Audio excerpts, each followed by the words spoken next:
Come on. Come on, tell me I'm live and let's rock.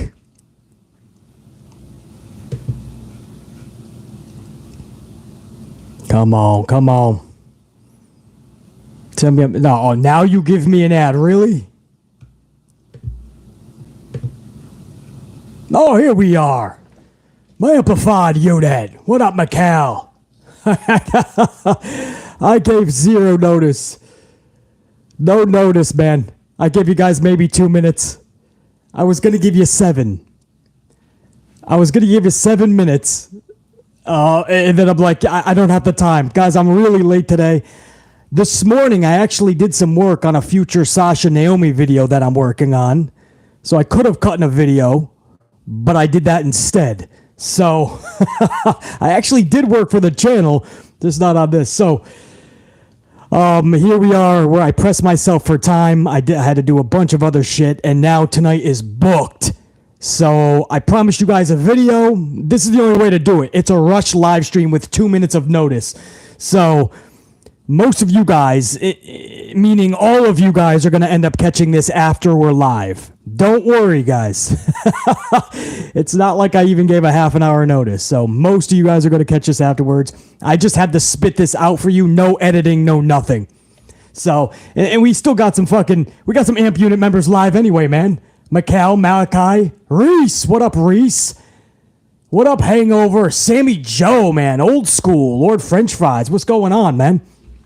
So James Miller, we've got 2 minutes of fucking notice, man, and we still got some tried and trues up in here. JR9, what up, dude? 2 minutes, and I'm pumping out a live stream. I'm doing everything you're not supposed to do on YouTube. Eric, what up, everybody? So, guys, I do have to jump into this vid, though, man. It's only going to be about a half an hour live stream. Again, this is supposed to be a regular video. I just ran out of time. So you're getting a bonus live stream, but it's supposed to be a video, so that's how we're going to treat it. And Carlos, when you catch this, man, again, I can't thank you enough for the 100 banger bomb up in the super chat last night, man. That was never needed. That was a thank you to you guys. So, Carlos, when you catch this, man, and JR9 Gaming and everybody who sent over a coffee to BC last night, man, salute. I want to talk MJF in a minute, and I want to talk CM Punk and his dog Larry. The CM Punk camp is changing their tune. They're telling another fucking tale, and this one is wild. So I'll get to that in a minute, or a few minutes. I want to go over the PWI Women's Top 150, man. The top 150 females of professional wrestling. Now, of course, this is subjective. This is in the eyes of the PWI. I'm sure BC would put together a different list. Alexi would put together... Alexi, you did make it! Alexi would put together a different list. James Shrimp Fajitas would put together a different list. JR9, DeMonte, Pile Driver, Marie, everybody would put together their different list. But for this list, which is prestigious in the wrestling world because it is PWI... here is your top 10 out of the 150. Now, you guys tell me what you feel about this top 10. And you tell me if this is deserved, if this is where these names should be, or they should be nowhere near the top 10. The number 1 female wrestler in the world is Shuri from World of Stardom. So from Stardom, it's S-Y-U-R-I, but I've seen several of her matches. I believe she pronounces that, or you pronounce it Shuri, almost like S-H, Shuri. And not like it fucking matters to a lot of you guys, but to me, I like to get their names correct. So Japanese talent grabs the number 1 spot. A lot of you guys are pulling out your best New Day impression. Who? Shuri. Actually a really good wrestler. I don't know about the number 1 spot. We may have to debate that big time. But it's cool that she made the top 10. I mean, she's really good. She put in her work. She put in her dividends, man. There's no way that I can just take her out of that number 1 spot. I would just say I would dispute that. That's all I'll say about it. But absolutely, if you want to put her in the top 10 list, BC, there's no way that I could dispute that. She's in the number 1 spot. If you're wondering, she was 39 victories out of her last 50 matches. That's a 78% winning percentage. Now, for some of this list, it looks like they're going off a winning percentage, and then there's a lot of these wrestlers that made the top 5 even that winning percentage meant nothing. But for the number 1, Shiri, it was 39 out of 50, 78% on her win-loss record. Number 2 was from World Wrestling Entertainment.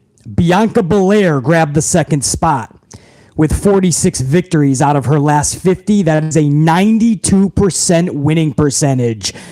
It wasn't until Triple H took charge recently she started getting pinned a couple more times. Go figure, right? Because Triple H was always high on her.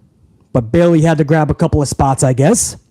But Bianca Belair grabs that second spot. Huge. Absolutely am not arguing with that. Bianca Belair had a career fucking year over the last 12 months. Number 3 was AEW's Thunder Rosa, 45 of 50, 90% winning percentage. Rosa does not like to lose. She throws a fit if she has to. It's only if it's somebody like Jade Cargill, who you ain't going to push around, or Britt Baker, who's got some stroke in that locker room. Those are 4 out of her 5 losses. Go figure. 2 from Jade Cargill, 2 were from Britt Baker.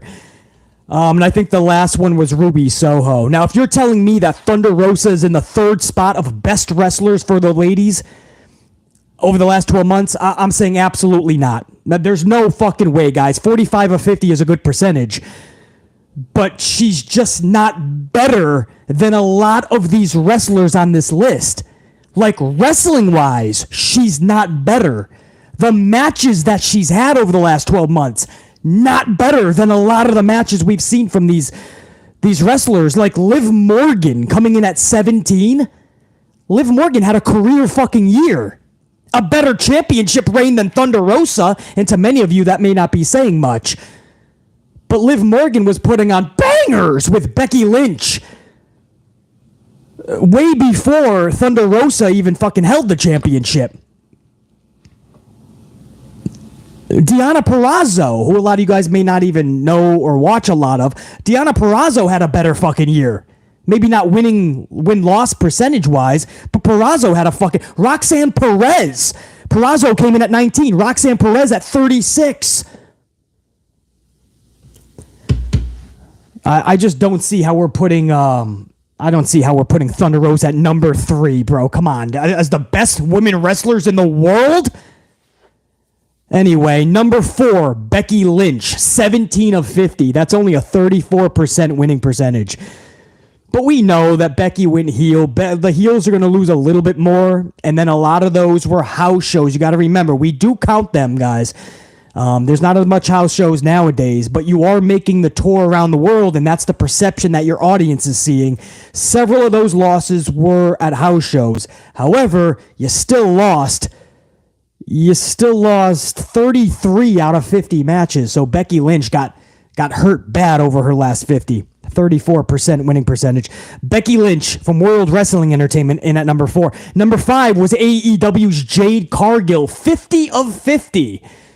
Basically, I mean, what's her actual undefeated streak? I think, is she 40-something? So she's 30-something or 40-something out of her last 30 or 4, whatever that is. She's unfucking defeated, -1 Battle Royal, guys, which we do not include. So Jade Cargill obviously is running with fucking momentum and steam like no other. I can't really argue Jade Cargill. That says a lot, because just a few months ago, people were saying how green Cargill is, how much improvement she still has to go, and here she is at number fucking 5 on PWI's list. Man, did she whooped ass, man. Thank you, Iman. 39-0, so that's what she is. Undefeated, -1 Battle Royal. Number 6 was Impact Wrestling's Jordynne Grace, 27 of 50. That's a 54 winning percentage, 54%. She has 27 victories out of 50, but more than that, Jordynne Grace is a presence. That division is better with her in it, so sometimes you have to look more than just the win-loss record. And Jordynne Grace, absolutely. If you tell me she's in the top 10, I'm probably not going to argue that. Should she be as high as 6? I say yes. I really feel she brings that fucking presence to wherever she works. So I don't know how you guys feel about that, man, but Jordynne Grace comes in at number 6. 7 is Stardom's Saya Kamatani, 21 of 50, 42%. This is another individual that has a more losses than wins, but the presence she brings to that division, to that organization, is just it overshadows. It overshadows the. Oh, hold on, I reached a delay on my stream. Hold on. So it overshadows the negativity. It overshadows losses. It overshadows a lot of individuals that are in Stardom. So Tasaya, top 10 again. I would debate that. But good for her. She comes in at number 7. Stardom had a lot of spotlight here. We're going to get to another Stardom talent at number 9. But number 8 was WWE Charlotte Flair. 39 victories out of 50 matches. Her last 50. 39 of 50, 78% winning percentage. Charlotte Flair shows you that she's not big on losing either. And the only reason she did right before she took off was because finally the powers that be were realizing there's just not a connect. And because you're going away anyway, maybe if you lose a little bit, you go away, people forget about you, and then when you come back, they're going to be so happy to see you. That's what they're hoping, because if not, she would have been 43 of 50, and that percentage would have been about 86%. So Charlotte Flair in at number 8.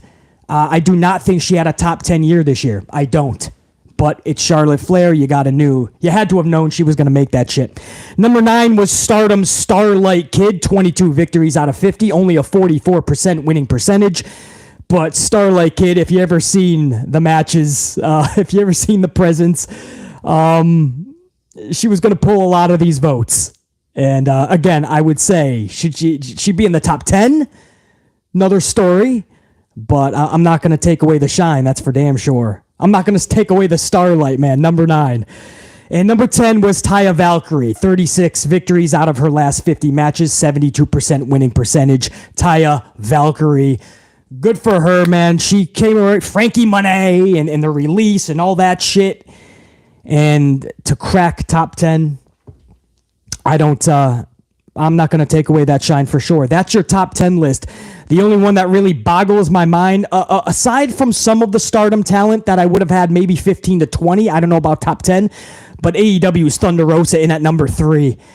I don't understand that. When you have Liv Morgan at number 17, 37 victories out of her last 50, 74% winning percentage is Liv Morgan. But she had a career fucking year. And Deonna Purrazzo is at 19. Many can say that was a career year for Deonna. Roxanne Perez came in at number 36. Britt Baker is in at number 13, 35 of her last 50. Just not seeing that shit. But if you're a Rosa fan, you're going to love this, and you're going to be like, I don't see the problem. She was champion. She's really good if Tony gives her the time. No, she's not number 3 in the world, bro. But that's the only thing, man. Shiri in at number 1, Bianca Belair 2, Rosa 3, Becky Lynch 4, Jade Cargill 5, Jordynne Grace at 6, Saya Kamatani at 7, 8 Charlotte Flair, 9 Stardom Starlight Kid, and 10 Taya Valkyrie. Woo!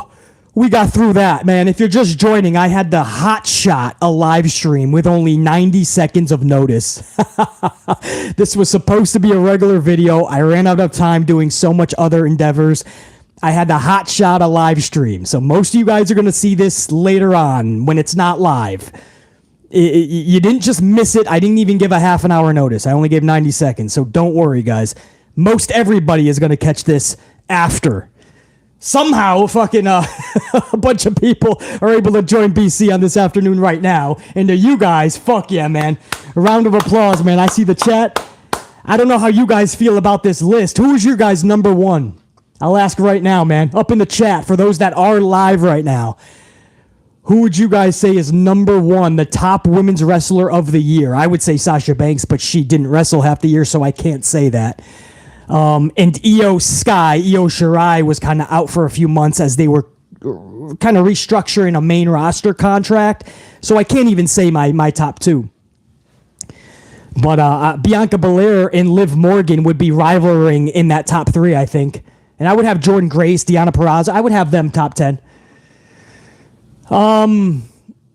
You guys are saying Bianca. Yeah, I got to be with you there. Zach, I got to also agree with Britt Baker. She may have not have wrestled as much as she did last year, and she might have not had the best winning percentage. I believe Britt Baker was 35 of 50 for her last 50 matches, 35 victories. But Britt Baker is just a presence. Britt Baker is absolutely a locker room leader. If you're a Rosa fan, you don't want to hear that, but Britt Baker is exceptional at what she does. That's how she went from the bottom.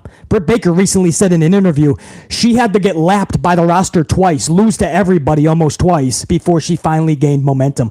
So to say that Baker didn't earn her stripes and pay her dues would be absolute bullshit. I don't care who you're a fan of.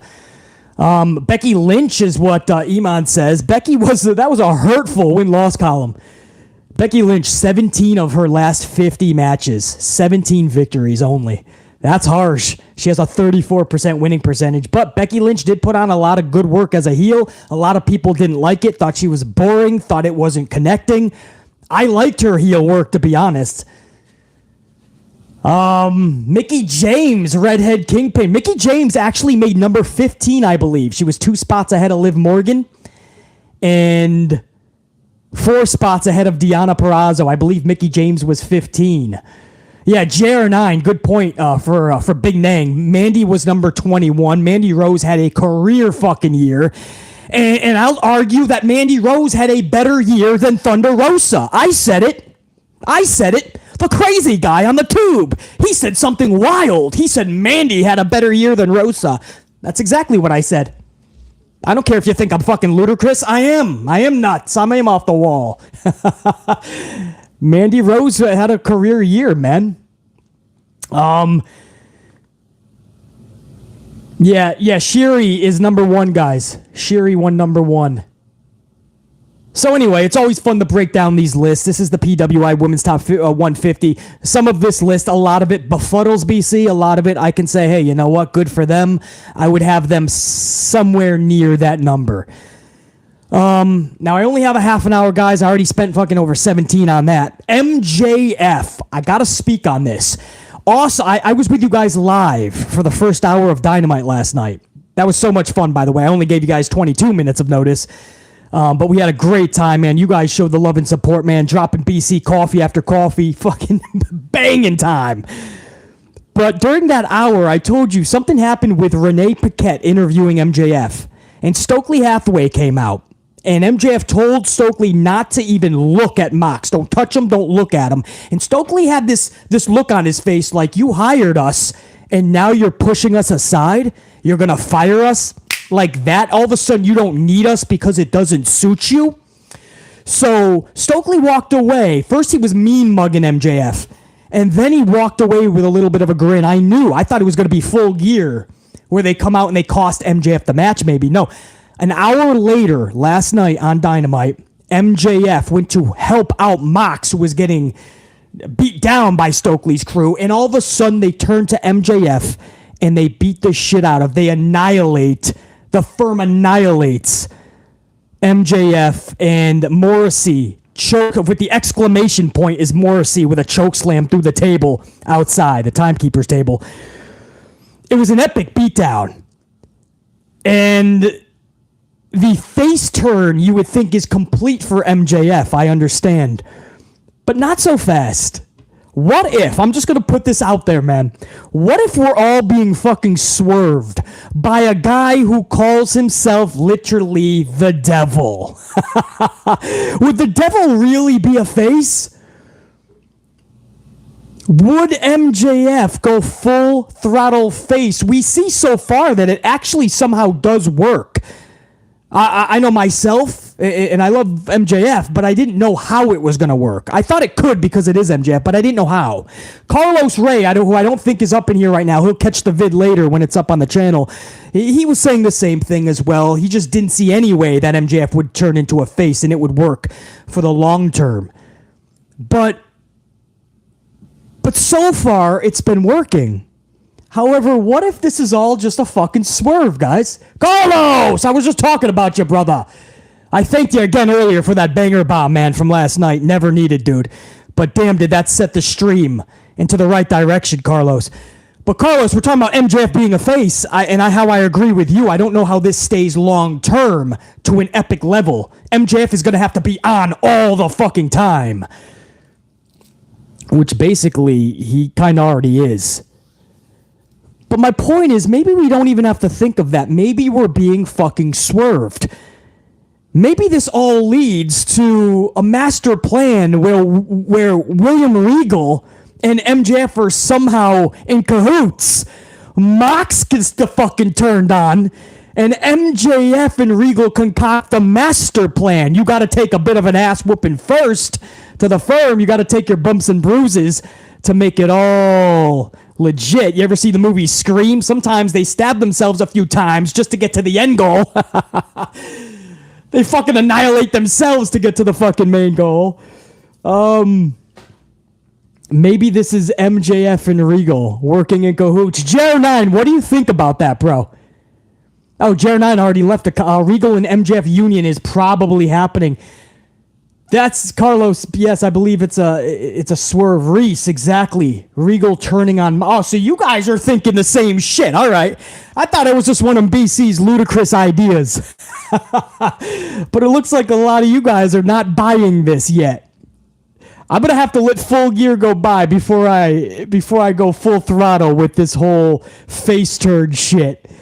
It's been working, but MJF is a natural born heel. He calls himself the fucking devil. He's better than you, and you know it. How the fuck are you gonna cheer this guy nonstop for the next year, 2, 3, 4 years? I don't know. Is that the best way to utilize MJF? I don't know.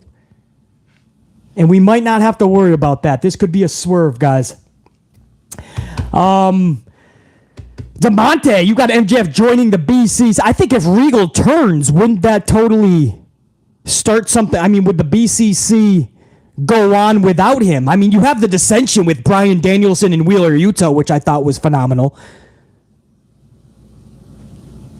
And what do you guys think about the Elite, man? That package, we were live when it happened, but now that I had time to digest it, they played a video package of the Elite, and they were pretty much evaporating, almost like Tony Khan tried to erase their entire existence. The E in All Elite Wrestling was even evaporating, like the Elite. The E in Elite was just evaporating. The latest word we got is that their return is imminent. The latest report we got is they were actually backstage at Dynamite last night. So, guys, this is fully a story, obviously, but yeah, nobody really has anything on that, right? Nobody has an opinion on that. BC's scratching and clawing trying to see where that would actually end up because they still got the titles. Or no, they don't. They vacated them. My bad. They evaporated.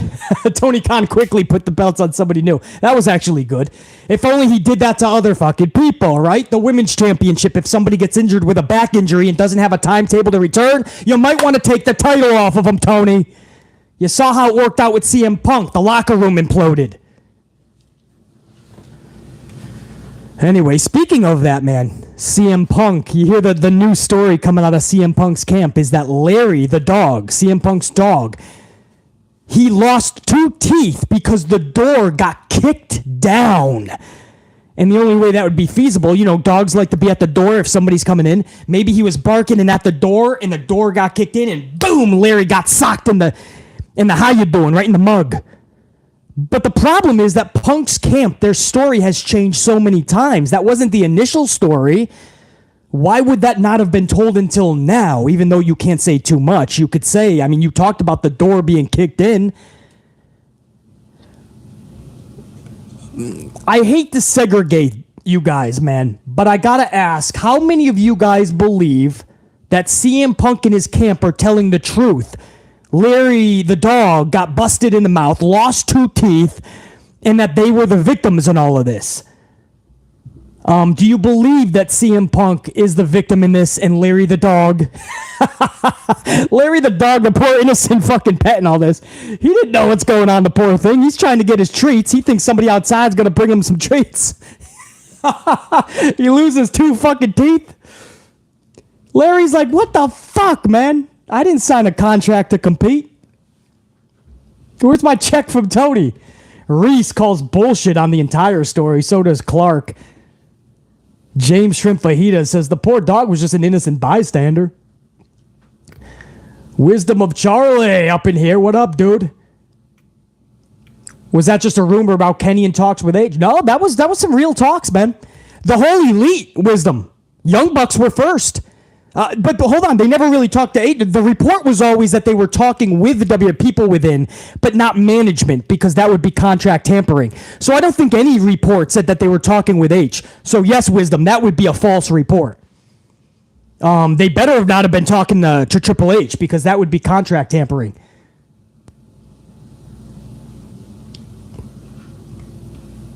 Yeah, they came into his locker room for sure.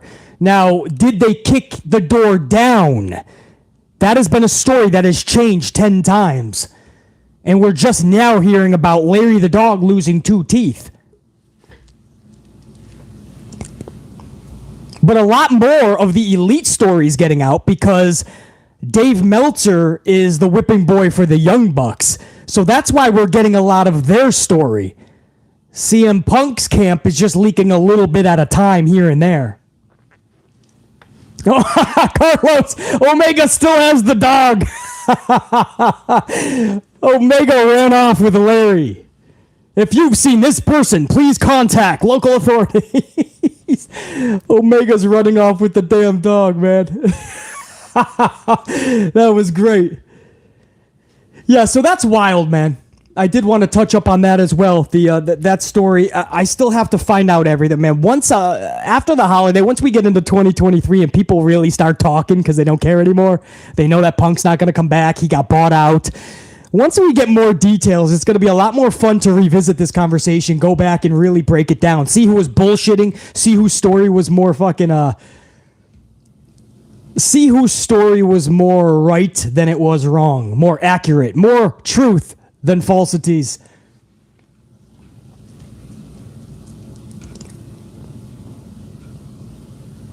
And by the way, congratulations to Liv Morgan. She's celebrating 8 years in World Wrestling Entertainment today. 8 years, Liv Morgan. I know most of you, not you guys, but most of the fans have turned on Liv Morgan over the past several months. I don't know why. It's still the same Liv. She's been putting on really good matches. Her momentum still continues to shine. She still continues to fuck with utmost confidence. But people have turned on her and said she was boring and the title reign sucks and she needs to go back to the drawing board, and I don't know where this came from. But Liv Morgan, you got a big fan in BC. I respect you, and congratulations on 8 years in World Wrestling Entertainment. Can't wait to see you for 8 more and so on. Guys, that's all I had, man. This was going to be in a regular video, but I ran out of time. So I had to hotshot a live stream. The fact that a bunch of you guys were able to catch this live is so cool. But for the thousands of you that are going to catch this later, don't worry. This was always supposed to be a video. A select few were able to catch this live, though. So a lot of my tried and trues, a lot of people I haven't seen in a long time up in the chats. So I'm actually glad that I was able to do this. Guys, until next time, salute to all you guys. There'll be a vid, hopefully an impromptu tomorrow. And then, of course, we go into SmackDown's review, which I believe... No. The Go Home Show will be next Friday. My bad. To Crown Jewel. All right, guys, much love and respect. Till next time, the Ant-Man saying, check you. The top 150, Shiri, is up at the number 1 spot. Congratulations to... Oh, hold up. Let me find out on a hot shot live stream with 90 seconds of notice. Christopher Blackshear is going to throw BC a coffee and hold up the train. Christopher, dude, that's awesome, man. I appreciate that, man. $4.99 says, Christopher says, everyone needs to calm down and heal from whatever issues they have with each other. I think everyone involved is at fault in the situation being so. Christopher, no doubt. Christopher, are you still in the chat? You're talking about the Punk situation with the Elite and Tony Khan and all of that, right? The all-out scrum backlash? Because, Christopher, if you're talking about that, you're absolutely correct. Yeah, Christopher.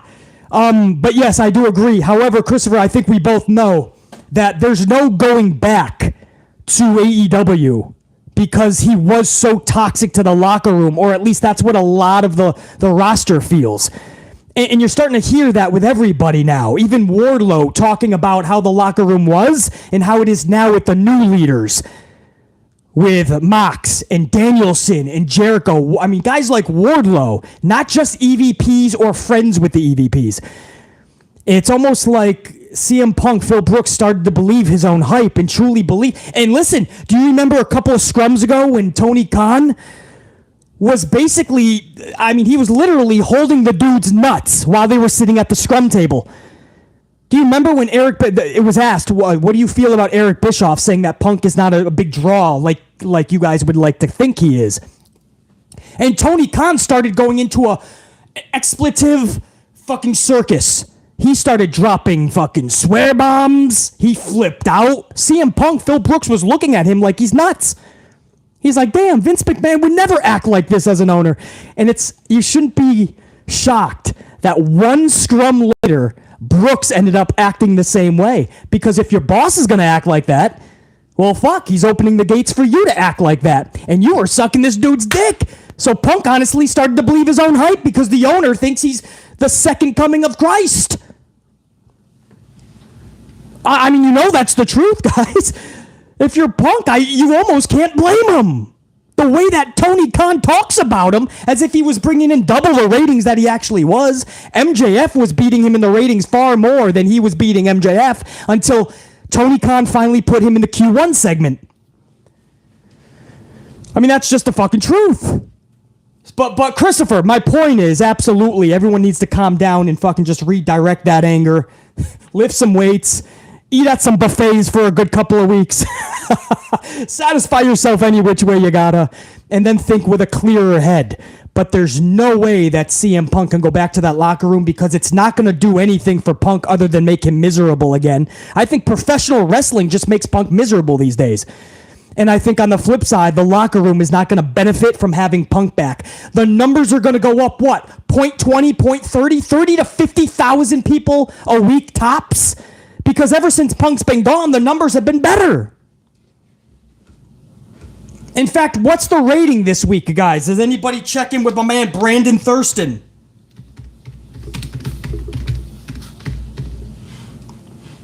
What's the AEW Dynamite rating for this week, guys? It must have come out in the last couple of minutes, correct? AEW Dynamite, 997,000 viewers, guys. 3,000 away from 1 million viewers. 0.32 in the demo. I believe that's down, correct? 997. I mean, they're pulling better numbers than when Punk was there. By a landslide. They're fucking around with 1 million plus the last 2 months. Or since the all-out scrum. Some of that, you could say the first few weeks was because of the turmoil. Damn, bro. 997,000 is damn good. You're consistently starting to see 1 million, roughly. If they can get that to a 1-2 consistently, now you're fucking around with the big boys.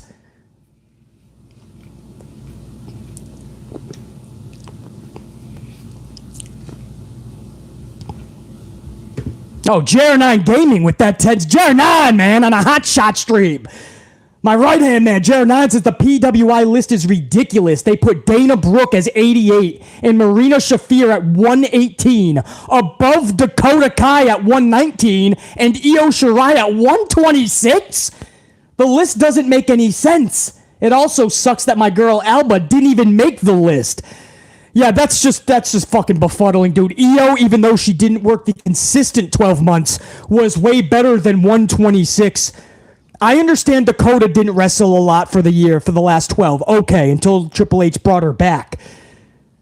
But as far as Io, that's complete bullshit. Alba didn't make the list as bullshit. And Dana Brooke at 88 because she ran around the ring getting in her steps on her Samsung Galaxy? She reached her steps goal and every once in a while fucking fruit roll up somebody? Come on, bro. I didn't know any of that, JR9. Because I was hot-shotting this video, I could only get the top 10, and then I grazed the list to get some notables like Liv Morgan, Deanna, and such. Wow, man. Damn. JR9, man. That's loaded. Man, we just reached over 100 on the ups to on a hot shot stream. You guys are the fucking best. Carlos with a 20 spot, man. Carlos. You did the damage, man, last night. Truly not needed, man, on a hotshot stream. Not buying this dog story coming out now. Carlos, I completely agree. I think there's more to this, man. If he lost 2 teeth, there's got to be more to it. Maybe he was just by the door, but did the Elite truly kick down the fucking door? Carlos with a 20 spot. That's a $120 for the last fucking 12 hours from Carlos. 16, whatever it is. So he's fucking single-handedly keeping BC amplified for the next 2 days. Carlos, I'm with you, man. I've been agreeing with you a lot as of late, though, man. I'm also with you with the MJF shit. And I think this could be a swerve to go full throttle heel. I mean, ultra heel, Carlos. Yeah, Carlos, lots more to it. Thinking the same thing. Christopher Blackshear, JR9 Gaming, and Carlos Ray, man, on a hotshot stream. You guys are fucking epic, dude. All right, now I'm really late. I gotta hit the bricks, man. But because you guys are fucking epic, I'm going to have another video tomorrow, I assure you. I don't care how late I'm running. You guys are going to get more content tomorrow. So, to make up that this had to be faster. Much love and respect, guys. This was never supposed to be a live stream. I ran late. So for the 1,000 that are going to catch us later, don't worry, you're not alone. I gave 90 seconds of notice. So everyone that was live got real lucky and happened to catch that BC was live. That's all I can tell you. All right, guys. Much love and respect. I'm out. Marie. Wisdom of Charlie, James Shrimp Fajitas, Jer9, Zach, McCall, Reese, the Pile Driver, Carlos, Ray. Where'd I go? Beso-Man, fucking James Miller, Renee G, and everyone, man, everybody. I gotta go. I gotta fucking go, man. That's the content. You ain't gotta go home, but you gotta get the fuck out here. Check you guys, man. Much love and respect. Carlos, Christopher, JR9. Appreciate it, man. I really do. Thanks for enjoying this hotshot stream. All right, I spoke a lot in 37 minutes. Now I say check you. about. I gotta go.